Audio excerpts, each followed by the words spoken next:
all I think understand Mahalanobis PC Mahalanobis second 5-year plan model, whereby we give we gave importance to heavy industrialization. Heavy industrialization which was based on Russian model.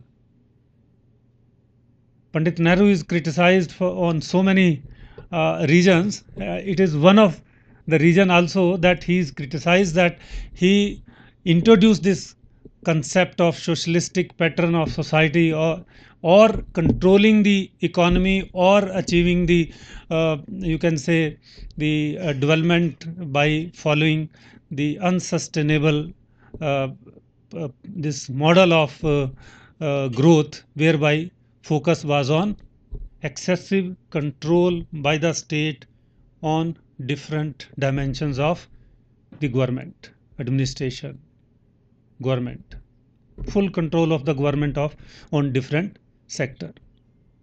That was the philosophy, and as a result, what happened over the years, we converted into a I'm not disputing the positive effects. Whatever heavy industrialization base, strong industrial base, self-reliance, and so much we achieved, probably because of this approach. But overall, ultimately, we Indian economy was converted into a high cost, inefficient economy, whereby the private initiative was suppressed. Private initiative was suppressed, and as a result, the I, you, or anyone, layman, competent, but cannot start any of their venture if they wish. It converted into a full control of the state, licenses, permissions, all that. Whosoever got, then they will manufacture, or they will be in this process. So ultimately, what happened is that we converted into an inefficient system, whereby the domestic player never faced any competition. The domestic competition was very less. Internationally competition was very less, minimum. Whatever you produce, that would be sold in a way. So that was the, situation. And as a result, we never realized the importance of individual initiative, entrepreneurial talent into the country, and therefore this economic growth, whatever took place, by and large, it was a result of the state, you can say, sponsorship. The private initiative was curbed, and entrepreneurship therefore could not prosper and could never benefit. And even today, the overall approach in the country towards businessmen in general in India is somewhat negative. Anyone who is running the business, developed, creating wealth, value for the society, earning, is taken in a negative sense. Dhiru भाई अंबानी जी को आज भी ये को ऐसे negative लेते हैं. ज़्यादातर all big industrialists, maybe barring few people, still by and large carries a negative it. Like earning money is a something bad word, and as a result, the business climate, or you can say the climate for entrepreneurial development, ecosystem, whatever you call it, could never develop the way it should have been. And we all understand that entrepreneur, they are the, in fact, the backbone of any system. They are the person who are innovator. They are the person who take risk. They are the person who bring the things into the system, arrange the things. And therefore, unless and until this thing is there, the country cannot grow. So one of the reason why entrepreneurship could not develop in India is because of the government over dominance in the economy. And the secondary role in a way, given to the private sector in this development process. The equally, I think, important role was the educational system. We never, teach anyone, a student to fail. We only teach everyone to be successful. It is a good thing.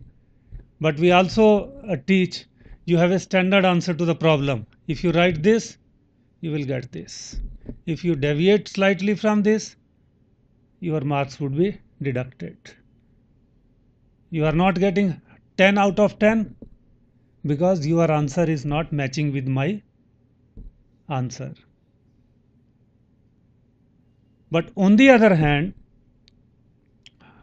the solution to the real life problems, they are not standardized. Business activities, they are not standardized. Innovations, they are not also standardized. Solutions are not standardized. And therefore, what we need is a mindset which generate curiosity in the student, a different solution, different idea, and so forth. So therefore, success stories must be discussed, but equally, wherever failures takes place, they must also be discussed so that there is a learning with the failure. Every failure gives a good learning. And this risk taking capability, the failure, fear of failure, always we live in a fear of failure. And most of the time, I think there might be very few people who are every time successful in their life. Most of the time we fail. Only 5 out of 10, out of 100, maybe 5 times we are successful, 95 times we are failure. Edison भी कहते हैं जब bulb उन्होंने बनाया था तो 999 times he failed and 1000th time he succeeded. तो every failure gives a opportunity for a new thing. This entrepreneurship require this thing,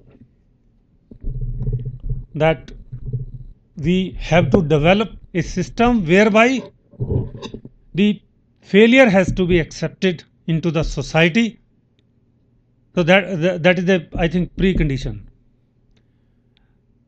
The third thing is that in the public domain, the things were not supportive. Over control, excessive, there is a financial shortage. The banking sector and other sector, they were not supportive of the entrepreneurial activity. So as a result of all these things, what happened is that entrepreneurship never became a part of the India's developmental agenda. So therefore, the relevance of this concept or linkage of the two things, that if manufacturing is to succeed, entrepreneurship must be given the top priority. Besides many other. The others are government infrastructure, creating government infrastructure. Make in India, this require huge infrastructure, government support, bridges, telecommunication, and so infrastructure, I think, is the basic requirement. If there is a infrastructure from the government side, definitely the private sector would be attracted towards investment. The private sector required two important things. One, basic infrastructure, and second, the stability and good regulatory framework, stable regulatory framework. Law and order is okay, policies are stable, government is helping them, creating conditions for development, then automatically they will invest in India or anywhere. So, Make in India require huge government support on infrastructural activities if it is to succeed. And the second thing is equally important is the skill. Uh, I think the estimate says only 20% of the manpower in the industrial sector is skilled, and therefore productivity is low. Their productivity is low. The manufacturing sector cannot be competitive only by saying that we are competitive because our labor cost is low. Unless and until on other parameters, be it technology or other, we cannot make this concept to happen. So labor definitely provide us the comparative cost advantage, but equally we have to be productive. Our labor force must be productive. And skill mission, therefore, rightly government has initiated the vocational thrust on vocational education, government thrust on skill as a mission, skill as a separate ministry has been launched by the government, understanding the importance of this requirement. We all understand that uh, graduates, they are coming in large number, but the there exists a skill gap. What market demand and what skill set knowledge they have, there is a mismatch, and this mismatch is very high. This has to be bridged. Our labor force must be skilled one, whether it is a you take anyone, whether it is a driver or any plumber or refrigerator mechanics or any other, or you talk anyone, huge skill gap still exists. So this is another agenda, I think, which has to be taken care, and government already is working on that. The next one is R&D and innovation. Our the overall GDP expenditure on R&D is less than 1%. And in other countries, developed countries, we all understand it is much more than that, 3-4%, or maybe even larger than that. Unless and until R&D is there, and R&D, when we say R&D, that means a good boost to it through a very comprehensive policy, whereby the universities are also universities, research institutes, private bodies, government, companies, they are involved in this process. In Israel, small and medium sector, they plays a very effective role in industrialization, their industrialization. And they are successful because they are linked with the local universities. Our tragedy is that universities no longer considered as a powerhouse of knowledge. There was a time when universities were giving the lead to the society, be it technology, be it value system, or any other issue, they were giving lead to the society. Now the time has come, in general I am saying, There might be definitely certain good universities which still are doing very good job, but in general now their operations are more under pressure from the society. Reverse. Earlier they were guiding the society. Now society is putting a pressure on most of the universities to do this, that. So reversal has taken place. Universities or institutions, they no longer are, you can say, or in a way I can say that they are losing their social relevance in the society. They need to be connected in this whole process because knowledge is created in these institutions. We claim that a lot of PhDs and other things are done, but these are not done to solve the local problems. We may talk about globalization and other things, but we never talk about our local problems.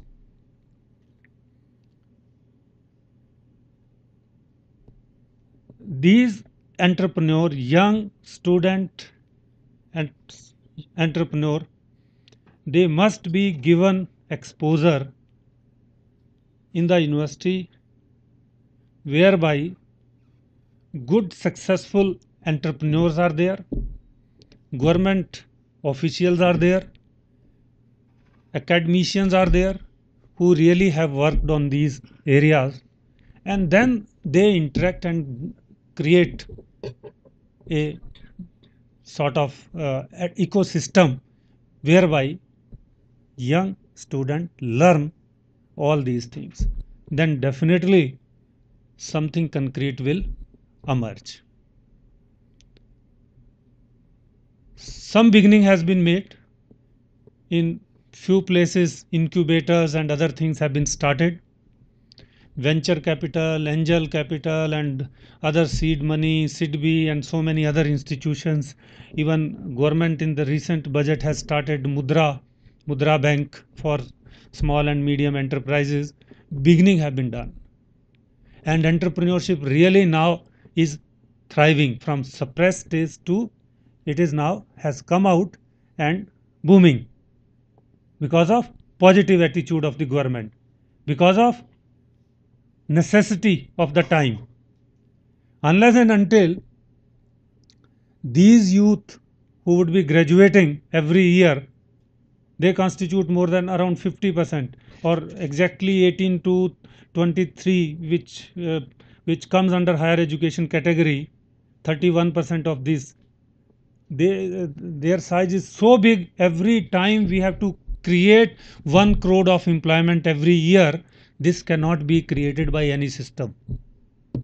This cannot be created by any system unless and until the economic activities are speeded up and entrepreneurial culture develop into India, whereby these young people now not only in manufacturing but other sector as well, be it service or be it agriculture.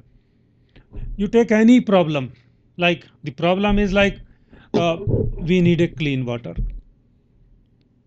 we need a clean water, we need efficient energy system, we need food, good food. I mean, you take any area, huge potential exists whereby a young graduate can do something with little capital.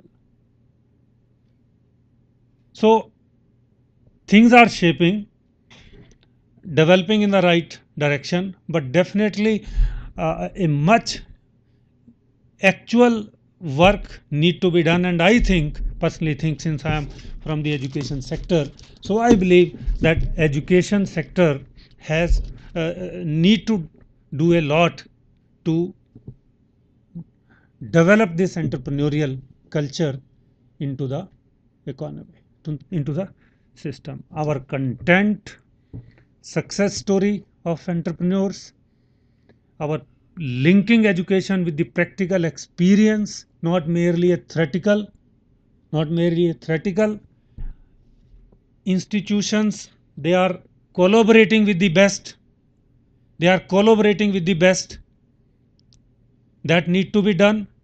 Student must be given exposure to the practical knowledge, business plan, opportunities, their lateral thinking and all these things, they must be opened up so that some out of the total should join or should enter into this entrepreneurial activities. If they enter, definitely the shape would be different and this concept of make in India would make any sense. So my best wishes to all of you and hope that in these 2 days something concrete will come out whereby this concept definitely would become a reality. Thank you very much, sir.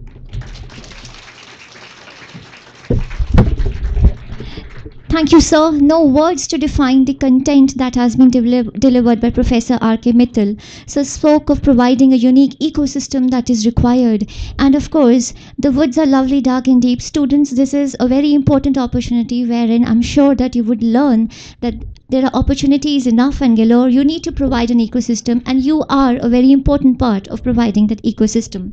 Thank you, sir. At this stage, ladies and gentlemen, I would request my students to please place the conference proceedings.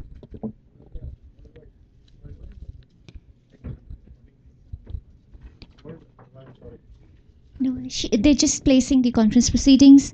And now, ladies and gentlemen, I request all the dignitaries to please release the conference proceedings of National Conference, the moment that we've been waiting for. I always say that it is a Kodak moment, but this time I would say that it would be a selfie moment or a Facebook moment. I would request, sir, to please release the conference proceedings. Make in India, emerging trends in trade. Sir, I would request you to please join us. Students, please guide, sir.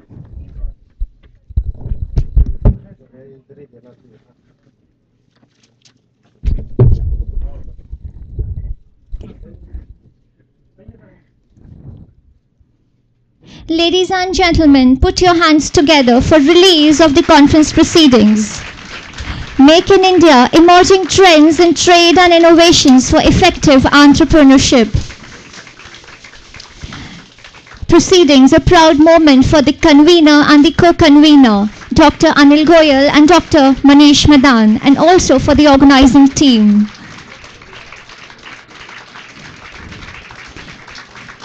We can smile, ladies and gentlemen. Thank you.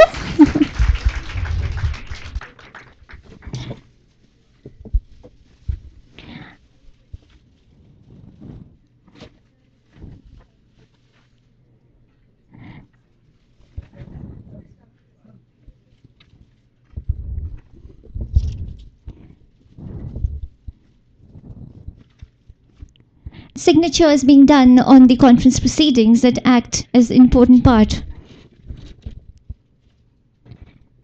As the signatures are being done, I would request Chief Mentor, Professor Dr. Raman Garg, to please toast the vote of thanks.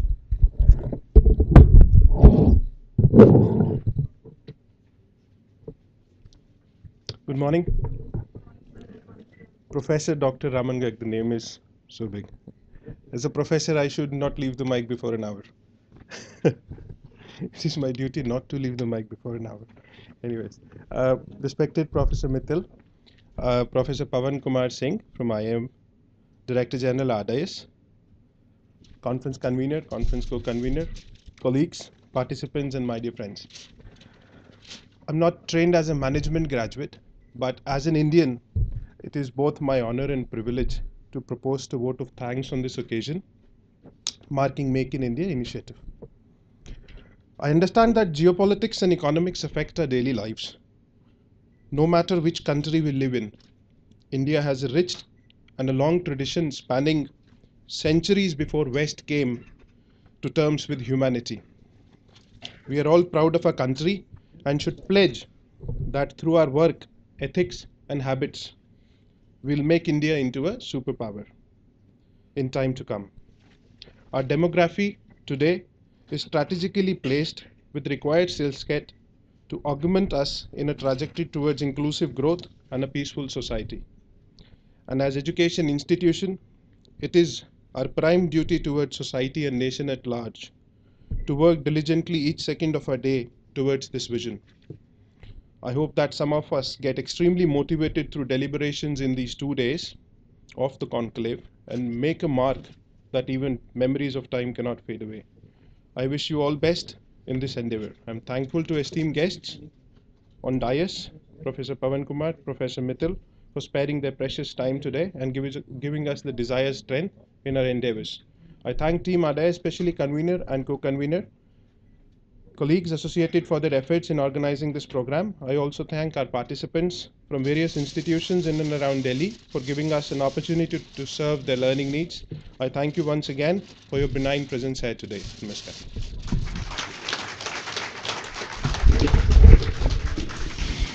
Thank you, sir. After the vote of thanks, I would need my student